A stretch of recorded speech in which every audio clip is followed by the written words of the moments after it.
Good evening, and welcome to the July 28th meeting of the Speedway Redevelopment Commission. I'll call the meeting to order at 6 o'clock. With me this evening is our Vice President, Jacob Blaisdell, our Secretary, Chris Meeder, our member, Rhonda Schwartz, and our Economic Director, Kyle Markley. We did not receive any public comment this evening. I will confirm that we have a quorum and proper notice of the meeting has been given. No one is joining us in the audience tonight. Next on the agenda is the consent of the regular session meeting minutes from our June 16th meeting and the special meeting minutes from July 14th. Those have been previously distributed. Are there any other comments or edits? All right. Seeing none, we'll approve those by consent. Next on the agenda is the approval of the claims and expenses for the past pay period. Kyle, any that you would like to highlight? I'll just highlight this is a much larger amount than we typically get. That's because of the bond payments and all that were taken out from this claim. The other one couple is the roundabout for the Allenser Senior Roundabout. That's where you'll see the smock Fansler for over 100,000 and REA in those expenses. And we also had some from First Group Engineering for the 25th and High School's traffic study. Thank you. Any questions for Kyle? Seeing none, I'll go ahead and entertain a motion. Make a motion to approve the minutes as the claims as presented. Thank you, Kyle. I'll second. Thank you. I have a motion and a second. All those in favor of approving, please signify by saying aye. Aye. Any opposed? Passes 4-0. Next on our agenda is our director's report, including the infamous annual presentation to the overlapping taxing units. Kyle's been working very hard, so we're excited for your presentation. Yeah, thank you. Hopefully it's equally as good, but we'll see how this goes. Yeah, thank you, Jennifer. Appreciate it. I am presenting the annual presentation to the overlapping taxing units per Indiana Code 36-7-25-8. The SRC is required to present general information on our allocation areas. This will be information such as budget, long-term plans, projects, and current impacts to those areas. So this is my presentation for that. Just a quick content overview. This is a statutory requirement per the Indiana Code. We'll go over the TIF, how it works, what those funds can be used for. We'll identify the allocation areas, identify some of the TIF uses for 2024, and identify the anticipated uses for 2025, and have the overview of the budget and my contact at the very end. Next slide. Slide 3, is the, this just briefly explains what needs to be in the presentation per the Indiana Code. Some examples of the overlying taxing units are the Speedway School Libraries, Speedway Schools, and our public transportation, Marion County Health Department, and we need to show budget, long-term plans, and impact per that Indiana Code. So what is a TIF? TIF is TAC increment financing. It's a pretty complicated process, but in these next few slides will kind of go over the basics of what a TIF is and how it can be utilized.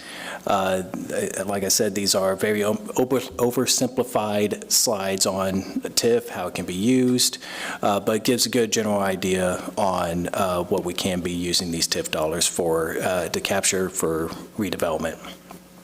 So TIF is established through the creation of an economic development area and then to an allocation area. There must be a plan that discusses what the TIF will do with the TIF dollars, and it has to be consistent with other plans in the municipality. TIF is a tool that captures increases in the assessed value after development has happened, and it's been approved by the Redevelopment Commission. TIF captures the increase in real property and can also capture depreciable personal property. Speedway in the past has used TIF for commercial and industrial property, but there are now housing TIFs. However, Speedway doesn't have a housing TIF, so we will not be going on over those at this time. Next slide is a basic TIF model. Here you can see that the beige box is the existing tax base. That's important to know because TIF does not take taxes out of the taxing units. It merely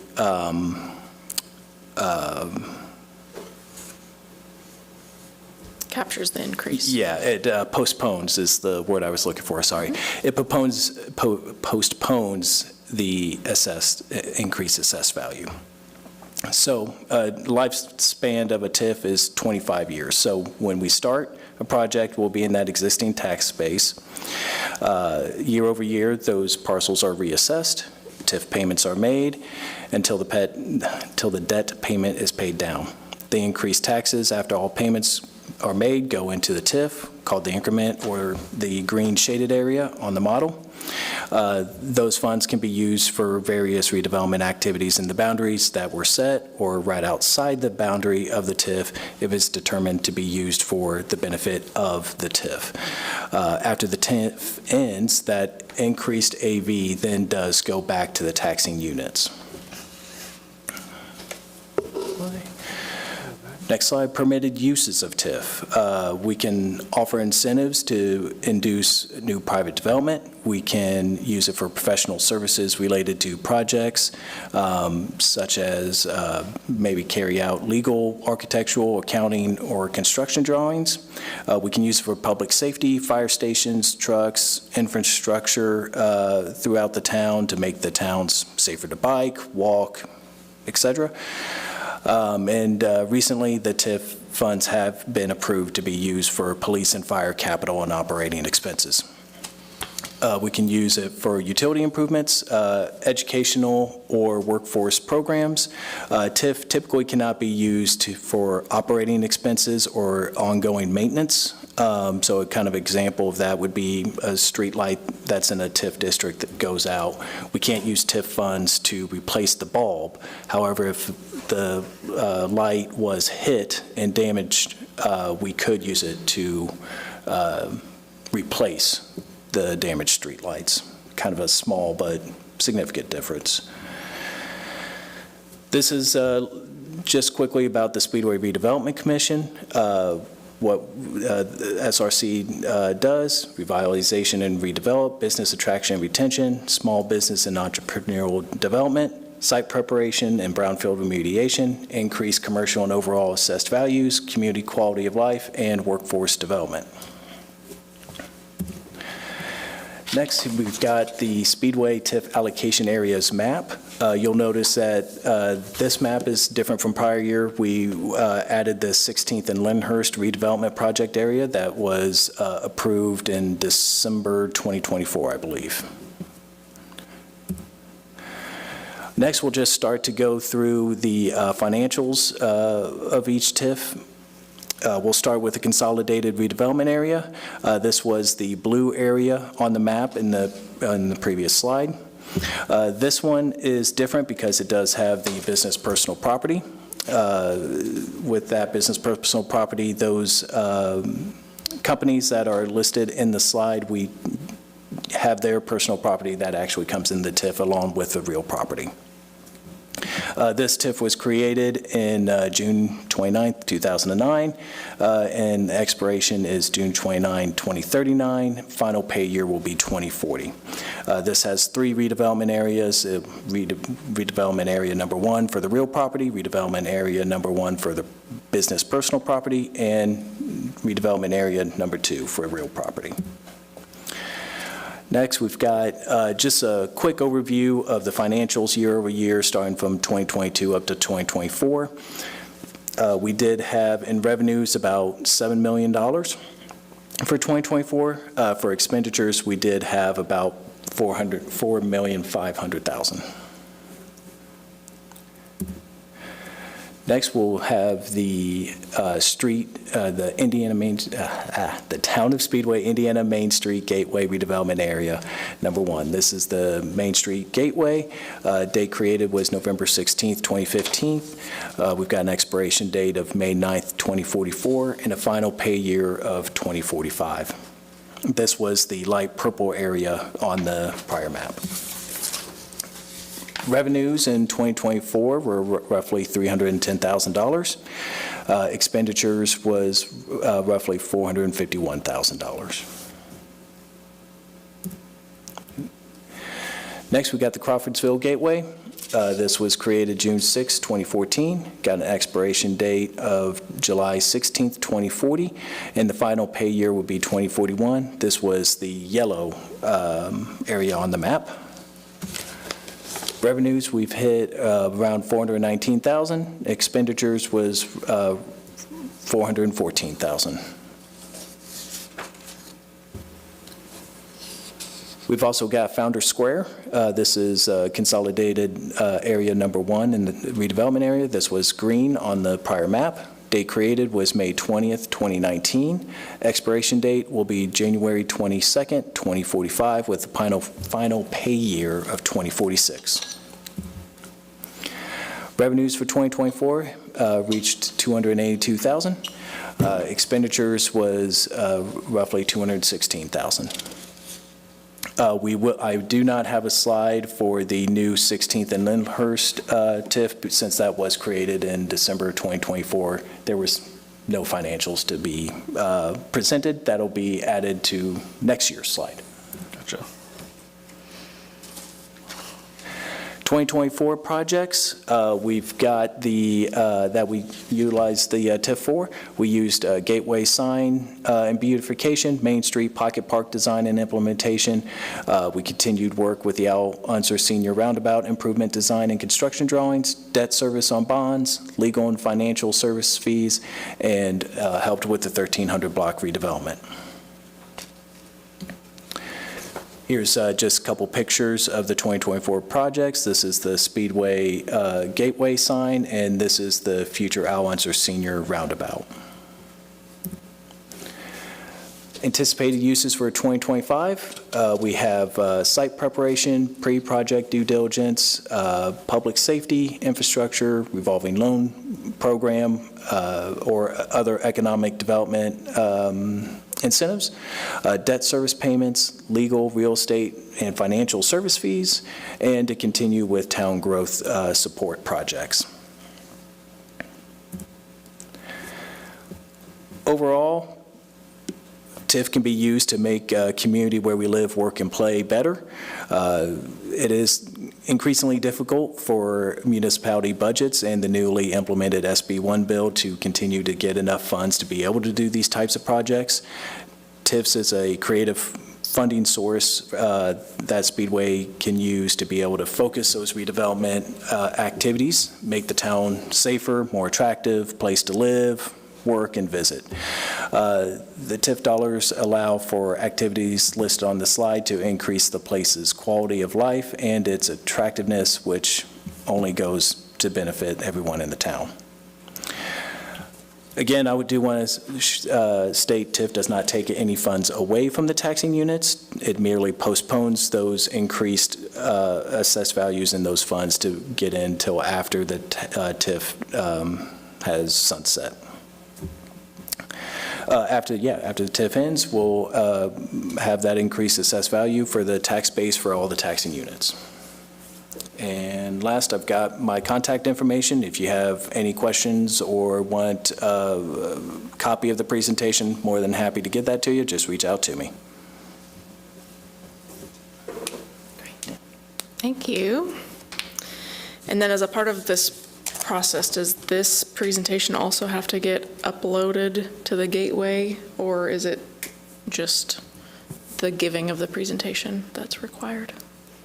I'd have to double check. Okay. Sorry. No, no worries. I know there's lots of steps to all these Yes. things. So, I did want to note on, as you can see on most of our TIF allocation areas, they're quite close in, the revenue that we get every year to the expenses that we have to pay for them. They're all, pretty well set up that they just kind of survive, other than our consolidated area number 1, which is mostly Main Street and the industrial companies and that kind of thing, which is where most of our TIF revenue comes from. I did want to note, as you can see on the Main Street allocation area, that one, while you see the expenditures overcoming the revenue for that area, we do have the Skinnell Trust that helps us to pay for the expenditures for the Wilshaw property, and there's a term for that specifically. And I think you got it right. That's just the trust backs up that debt service, which is an important feature that the town, the people before any of us were involved here, put into the economic development agreement. And of course, the shortfall is because the developer that was supposed to build the hotel did not build the hotel, so that AVE did not get created and isn't generating the revenue. But again, fortunately, the agreements had some safety precautions in place to make sure we can keep paying our debt service, one of those being that Skinnell Trust. So good to point that out. Yeah, so it's not costing the town any money at this time for the expenditures over the expenses. So that revenue comes in on a different bucket, like it's not showing up on the TIF from Skinnell, right? We would have to talk to Philip about Okay. that, but yes. All right. Yeah, essentially. I think they pay directly to the. Yeah, and I think that ultimately, when the project is developed and generating that revenue, I think the money can or does get paid back over time. Okay. Which is fine because we're getting the money when we need it to make that service. But so I think the accounting on that might look a little bit different, but yeah, it's part of what kind of goes in here. Okay. Great. Well, excited to see projects continue to happen in our TIF areas and to benefit all the activity and businesses that happen there. So any other questions for Kyle? I'll just make a comment. I know it's tedious, but I appreciate going through this every year. And it's every session, every legislative session at the state, TIF, how they're collected, what they can be spent on.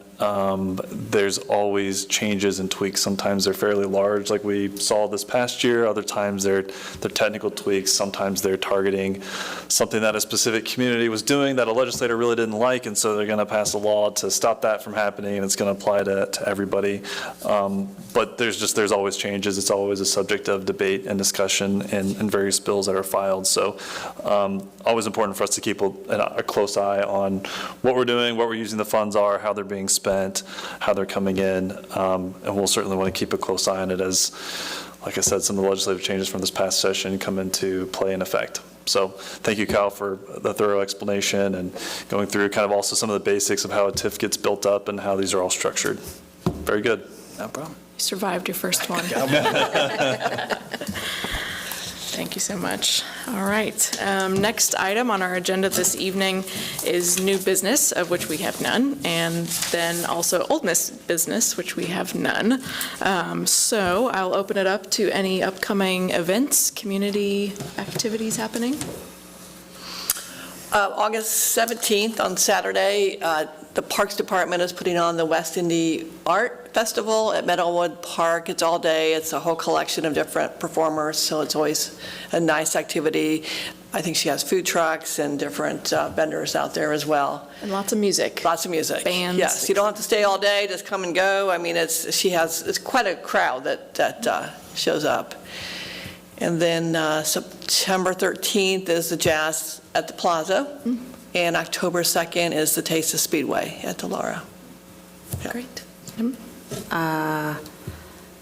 We also have the Thursday night Music in the Parks still going on. And then there's also the added Music on the Plaza. That was pretty successful this weekend. It was. Yes. So I think August 8th is the next one for M Squared Duo is going to be there. And Wednesdays maybe back to school, Thursday? Friday. It's Friday. Yep, already. Summer's coming to a close very quickly. Yep. In the Osna, the garage sale is September 12th and 13th, so That's always. clean out your garages. Yes, that's always a big one. Awesome. Well, thank you so much. I know it's been hot, but make sure to continue to visit your local businesses and restaurants and show them your love. So we will see you guys all next month for our August meeting. I'll adjourn the meeting at 6:21.